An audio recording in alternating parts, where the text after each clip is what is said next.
सहनाववतु सहनौ भुनक्तु सह वीर्यं करवावहै तेजस्विनावधीतमस्तु मा विद्विषावहै। ओम शांति शांति शांति। वैदिक जीवन पद्धति की इस कक्षा में आप सभी का हार्दिक स्वागत है, अभिनंदन है। वेद के इस महान ज्ञान को हम सुन रहे हैं, समझ रहे हैं, आत्मसात कर रहे हैं। ज्ञान से ही व्यक्ति सभी जीवों में, सभी प्राणियों में महान माना गया है और बिना ज्ञान के कहते हैं कि मनुष्य का जीवन पशु से भी नीचे हो जाता है, निकृष्ट जीवन हो जाता है। इसलिए भगवान कृष्ण ने गीता में कहा, नहीं ज्ञानेन सदृशम पवित्रम इह विद्यते। सबसे जो पवित्रतम है वो है ज्ञान, और ज्ञान के समान इस संसार में, इस जहान में कोई महान नहीं है। जो महान होता है, जो पवित्र होता है, वही दूसरों को पवित्र कर सकता है, वही दूसरों को महान बना सकता है। पवित्रता अंतःकरण की, पवित्रता मन, वाणी और कर्मों की, पवित्रता आपसी संबंध की, पवित्रता सामंजस्य की, पवित्रता कर्मों की, पवित्रता हर प्रकार से जिस जीवन को हम जी रहे हैं, इस जीवन में पूरा उत्साह हो, पूरी कृतज्ञता हो, पूरा संकल्प से हम परिपूर्ण हो। संसार में सुख दुख मान अपमान तो मिलता रहेगा। जीवन मिला है तो दुख से कोई बचा नहीं सकता है। एक ही तत्व है जीवन में जो हमको अलग अलग परिस्थितियों में, पराधीनताओं में, अपूर्णताओं में भी जो स्वाधीन बनाता है, जो समर्थ बनाता है, जो पूर्ण बनाता है, और वो है ज्ञान।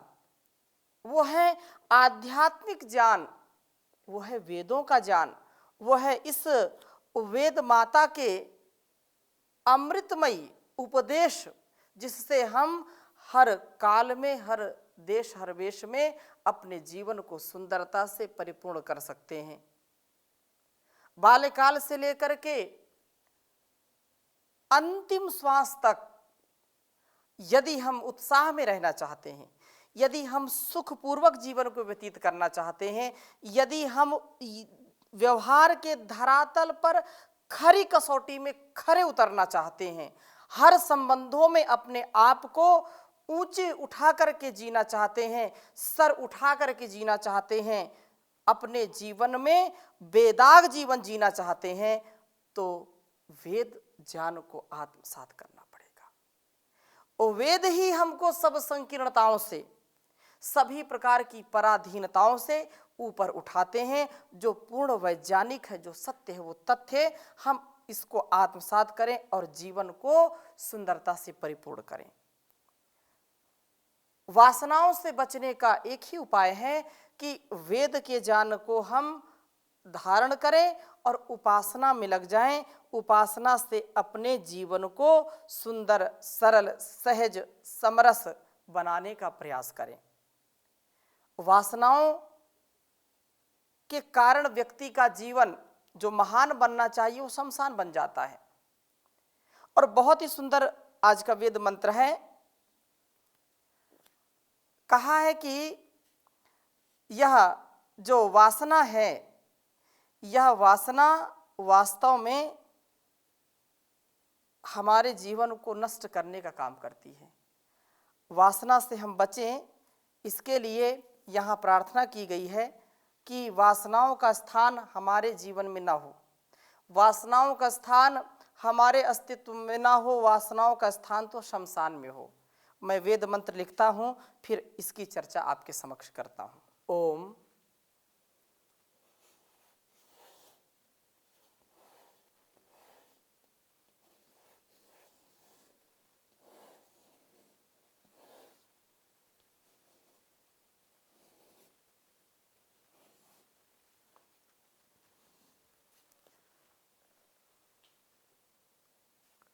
अभिवल्ग्या वासनाओं के लिए मैं ये प्रथम मंडल के 133वें सूक्त के तीसरे मंत्र को आपके समक्ष रखूंगा। ओम आवासाम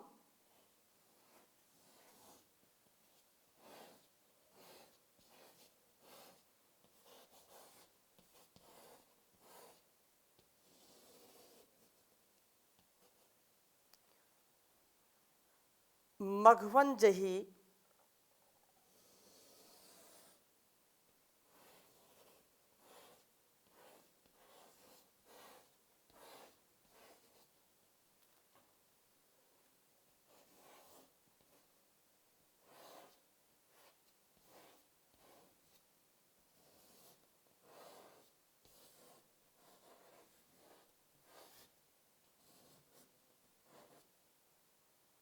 मघवंजहि शर्धो यतुमतीनाम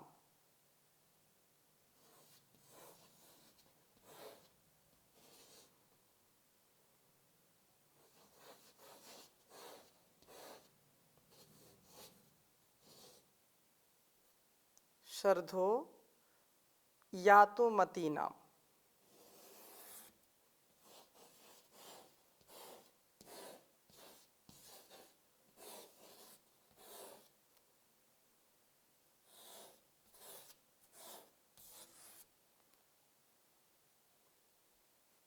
यातुमतीनाम।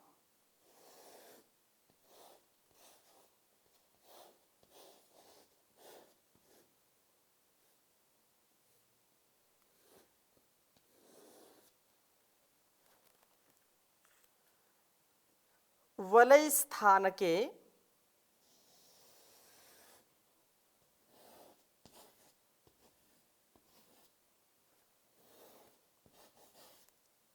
वलय स्थान के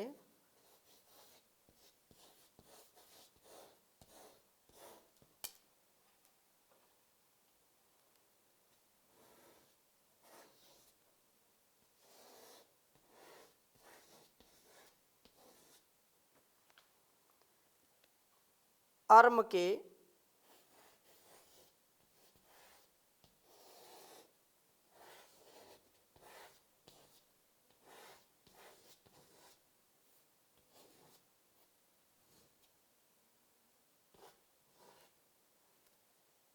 महावलस्थे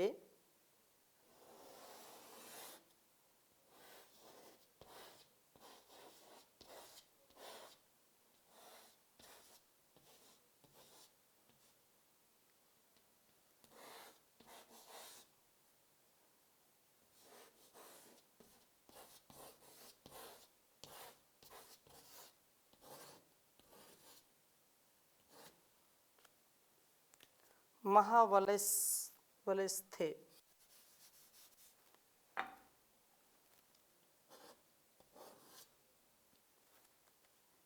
अर्म के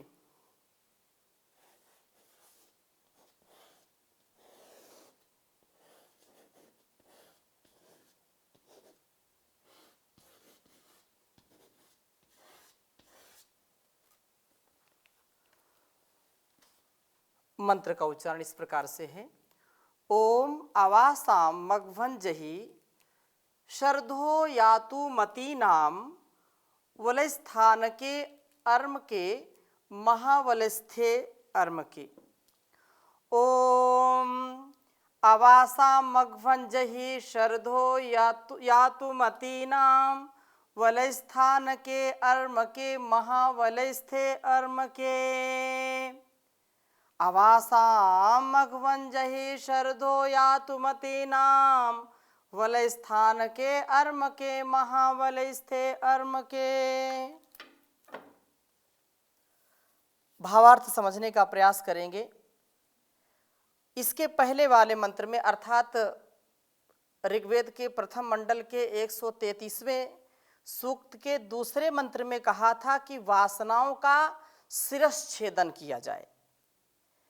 हम व्यापक क्रियाओं वाले बन करके वासना रूपी शत्रुओं का विनाश करें, जो अविवेकपूर्ण हैं, अव्यवहारिक हैं, अज्ञानता मूलक है, अविद्या से ग्रस्त जो कामनाएं हैं। तो वहां भी इस प्रकार से कहा था कि यातु मती नाम, अर्थात जो पीड़ा का आधान कराने वाली करने वाली आसुरी प्रवृत्तियां हैं, शीर्षस्चित उनको हम नष्ट करें। ऐसी जो वासनाएं हैं जो हमको दुखी करती हैं, हमको पतित करती हैं, ऐसी वासनाओं को हम नष्ट करें। और इस वेद मंत्र में कहा आवासाम मघवन जही, हे मघवन, हे सब प्रकार के ज्ञान ऐश्वर्य देने वाले परम पिता परमेश्वर, ज्ञान ऐश्वर्य संपन्न है प्रभो, आप आसाम इन यातुमती नाम, पीड़ा का आधान कराने वाली वासनाओं के श्रद्धा बल को अवजही, सुदूर नष्ट कर दीजिए। ज्ञानाग्नि में वासनाओं का दहन होता है। वासनाएं तो हमको घेर लेती हैं, वासनाएं हमको, जो हमने वर्षों से तपस्या करके अपने अस्तित्व को बहुत सुंदरता से बनाने का जो हमारा प्रयास चलता है, जिसमें हम दिव्यता से अपने जीवन को जीने का प्रयास करते हैं, वासनाएं वर्षों की तपस्या को क्षण भर में नष्ट भ्रष्ट कर देती हैं। इन वासनाओं को हम कैसे अपने जीवन से हटाएं, कैसे इनको दूर करें, उसके लिए यह परम आवश्यक है कि हम अपने ज्ञान को परिष्कृत करें। वेद सब ज्ञान का भंडार है, सब ज्ञान इसी प्रकार से इस वेद से हमको मिलता है। माता पिता गुरु आचार्य और जो भी महापुरुष इस संसार में हुए हैं, उन्होंने वेद माता से ही अपने ज्ञान को बढ़ाया है, और ज्ञान के ही आधार पर व्यक्ति क्या सही है, क्या गलत है, क्या ग्राह्य है, क्या त्याज्य है, क्या करना चाहिए, क्या नहीं करना चाहिए, क्यों हम अपने जीवन को जी रहे हैं, कैसे जिए, क्या करें क्या ना करें, इसका संपूर्णता से ज्ञान हमको वेद से होता है। तो वेद के ज्ञान होने से, वेद का जब हम वेद ज्ञान का पान करेंगे तो वासनाएं क्या हैं, कैसे हमको इनसे बचना है, वो सुरक्षा कवच हमको मिल जाता है जिससे हम बचते हैं। वासनाएं इस संसार की हैं, चाहे रूप के रूप में हो, चाहे रस के रस रूप रस गंध सब शब्द स्पर्श आदि, जो ये 5 हमारे विषय हैं, इन 5 विषयों में जिसकी वासना होती है, अथवा एक ही विषय में जिसकी वासनाएं होती हैं, वो भी जीवन को अपने सुरक्षित नहीं कर सकता है। वासनाओं से बचने का एक उपाय है, और वो है विवेक पूर्वक, ज्ञान पूर्वक स्वधर्म का पालन करना।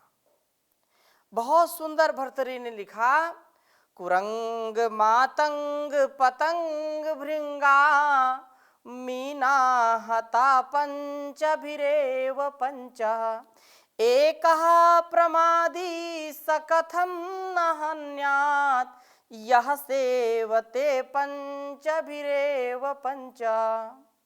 कहा कि ये 5 प्रकार के जीवों का वर्णन किया। क्या कहा?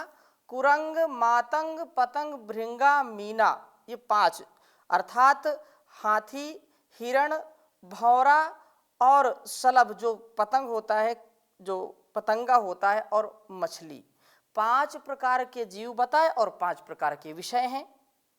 तो इसमें से जो हिरण होता है उसको शब्द बहुत अच्छा लगता है।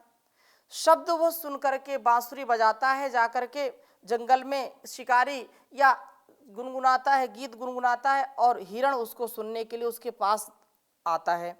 वो जाल बिछा करके पहले से रखता है, और एकमात्र केवल शब्द का उसके अंदर जो सुनने का मन होता है, जो शब्द की वासना होती है, उसके कारण वो जाल में फंस जाता है। इसी प्रकार से जो हाथी होता है, वो हाथी इतना विशालकाय हाथी, वो स्पर्श के सुख के कारण, शिकारी के जाल में फंसता है। शिकारी गड्ढा खोद देता है बहुत बड़ा और एक हथनी बना करके खड़ा कर देता है। वो डुप्लीकेट हथनी के स्पर्श के लिए हाथी दौड़ता है और गड्ढे में गिर जाता है। इतना विशालकाय हाथी एक व्यक्ति के कब्जे में आ जाता है। कुरंग मातंग जो इसी प्रकार से भंवरा होता है। भंवरा गंध के वासना के कारण जैसे सुगंधित पुष्प होता है उसके ऊपर बैठ जाता है और भूल जाता है। सायंकाल हो जाती है, सूर्यास्त हो जाता है और पुष्प अपना अस्तित्व समेट लेता है। भंवरा अंदर ही पड़ा रह जाता है और मृत्यु को प्राप्त हो जाता है। इसी प्रकार से जब शलभ जो पतंग होता है उसको रूप ज़्यादा पसंद है।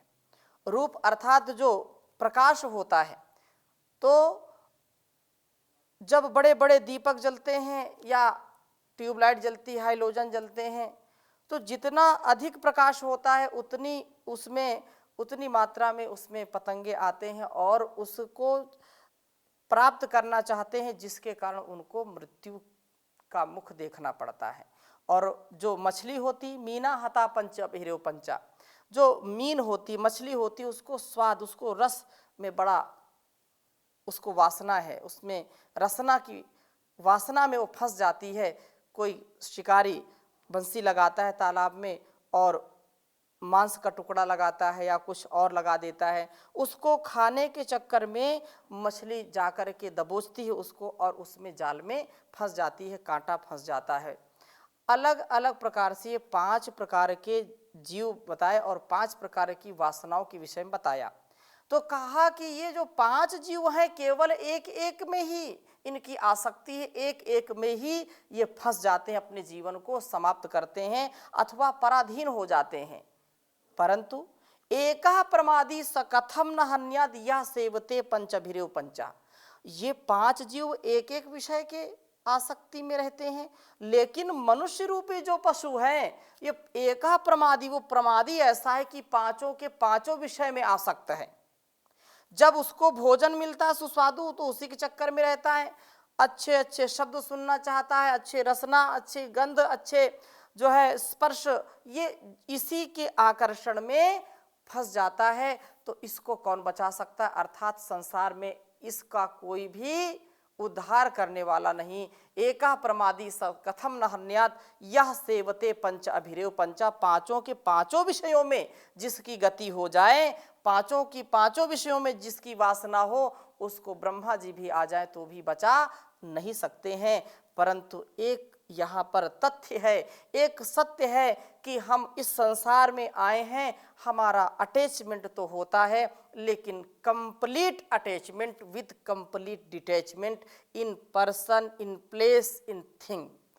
व्यक्ति, वस्तु, स्थान आदि में जो हमारा आसक्ति का विषय है या आकर्षण है, उसको हम विवेक पूर्वक अपनाएं, ज्ञान पूर्वक सारे कार्यों को करेंगे तो वासनाओं से हम बचेंगे। तो यही यहाँ पर कहा है कि हे परमपिता परमेश्वर, हे मघवन, हे ज्ञान ऐश्वर्य के देने वाले, अनंत ज्ञान के भंडार प्रभो, आप इसको दूर कर दीजिए।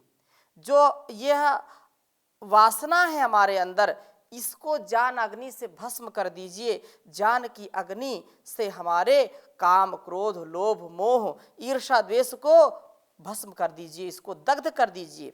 ज्ञान अग्नि से दग्ध हुई ये वासनाएं अर्म के, कहा कि मृतों से प्राप्त करने योग्य, वले स्थान के शमशान में शयन को, महावलस्थे महान शमशान के अर्म के। कुत्सित स्थान में इन वासनाओं की स्थिति हो, शमशान में हो, इसलिए ये फिर लौट करके ना आए। जो शमशान में पहुंचा या शमशान में वह आज तक वापस नहीं आया, शमशान में गया तो शमशान में कब जाता है? जब व्यक्ति का अंत होता है, तब उसको शमशान ले जाया जाता है। शमशान कोई ऐसा स्थान नहीं होता जहाँ पर घूमने टहलने या विशेष रूप से कोई भ्रमण का स्थान हो। वो तो एक आपातकाल स्थिति है कि व्यक्ति का देहांत होता है और उसको फिर शमशान ले जा कर के उसका दाह संस्कार होता है। तो कहा कि इन वासनाओं को यहाँ ठहरने की आवश्यकता नहीं है, वासनाएं मेरे अंदर ना आए, इनको स्थान शमशान में मिले मेरे अंदर। मैं तो जीवित हूँ, मैं तो जिंदा दिली से जी रहा हूँ, मैं तो जानपूर्वक जी रहा हूँ, इसलिए मेरे अंदर इन वासनाओं का लेश मात्र भी प्रभाव ना हो। इस प्रकार से वासनाओं के लिए कहा कि शमशान में जाएं, और जाएं ही वापस ना आए, जाएं वो शमशान में लेकिन वापस ना आए, वहीं दग्ध हो जाएं, वहीं जल जाएं, वहीं भस्म हो जाएं। क्योंकि जानाग्नि दग्ध वासनाओं का निवास शमशान में हो। ये जानाग्नि हमारे जीवन का उत्थान करने वाली है। ये शमशान तुल्य कुत्सित और जो है स्थान में रहे वासनाएं, हमें ये वासनाएं छोड़ जाएं। क्योंकि वासना से, ये जो हमारी वासनाएं, रसना ना फंसना, वासनाओं में ना फंसना। वासना से बचने का क्या उपाय है? विद्या की उपासना, उस देव की उपासना जो हमारे जीवन का कल्याण करने वाला है। इन उपासनाओं से ही हमारी वासनाओं की नष्ट स्थिति जो है बिल्कुल अंतिम हो जाएगी, अर्थात वासनाएं हमारी नष्ट हो जाएंगी। इनकी अंत्येष्टि करना है वासनाओं का। अब वासनाएं तो क्या है कि अपने आप को इस संसार की वासना से बचा कर के रखना। अब संसार में आए हैं तो काजल की कोठरी में कैसो ही सयानो जाए, एक लीक काजल की लागी हैं पलागी हैं। संसार ऐसी जो है काजल की कोठरी है कि यहाँ पर कोई भी आएगा तो कालिख लगेगी ही लगेगी। लेकिन जो सच्चे हैं, जो अच्छे हैं, जो धीर गंभीर विद्वान होते हैं, जो जैसा जानते हैं वैसा जीने का प्रयास करते हैं, तो वो कभी भी इस संसार के प्रभाव में आते नहीं हैं। कभी भी इस संसार के जो बनावटी समर हैं, इसमें कभी भी वो धोखा नहीं खाते हैं। सदा सर्वदा अपने जीवन को विषयों से हटा करके अच्छी ओर, मतलब अच्छे पथ की ओर वो अग्रसर होते हैं। विषयों में, वासनाओं में वो फंसते नहीं। विषयों में फंस के आदमी पथ भ्रष्ट हो गया, सुख चैन जिंदगी का सभी नष्ट हो गया। विषयों में जब जब हम फंसेंगे तब तब दुख मिलेगा, कोई बचा नहीं सकता है। इसलिए कहा विषय वासना से बचना है। विषयों में फंस के आदमी पथ भ्रष्ट हो गया, सुख चैन जिंदगी का सभी नष्ट हो गया।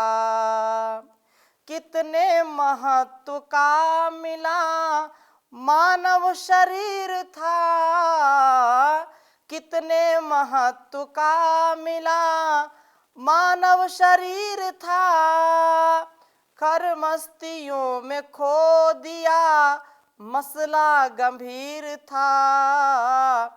दुनिया की चकाचौंध में यूं मस्त हो गया, दुनिया की चकाचौंध में यूं मस्त हो गया, सुख चैन जिंदगी का सभी नष्ट हो गया।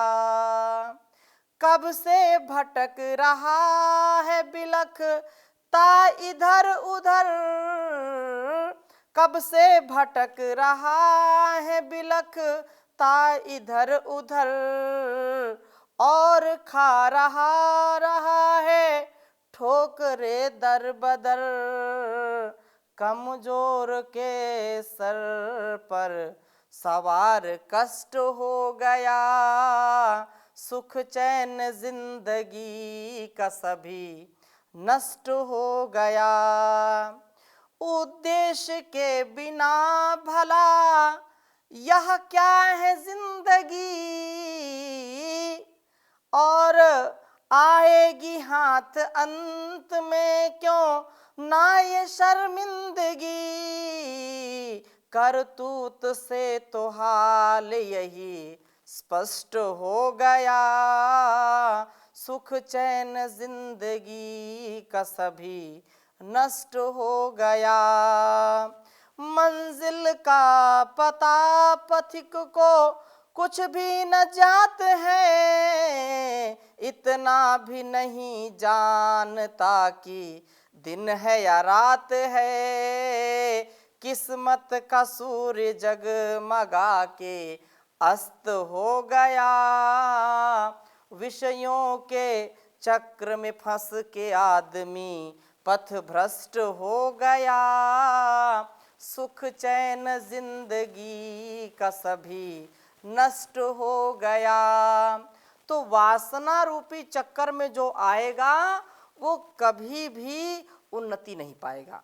इसलिए यदि हमको उन्नति की ओर जाना है, उत्थान की ओर जाना है, पतन से बचना है, तो अपने आप को इस वेद रूपी जतन से अपने आप को सुरक्षित रखें, इस कवच को धारण करें, जिससे हमारा जीवन सुंदर, स्वर्णिम और महान बने, सबके लिए कल्याणकारी बने। तो इन्हीं शुभ भावनाओं के साथ आज की कक्षा को यहीं पर विराम देते हैं। ओम शांति शांति शांति।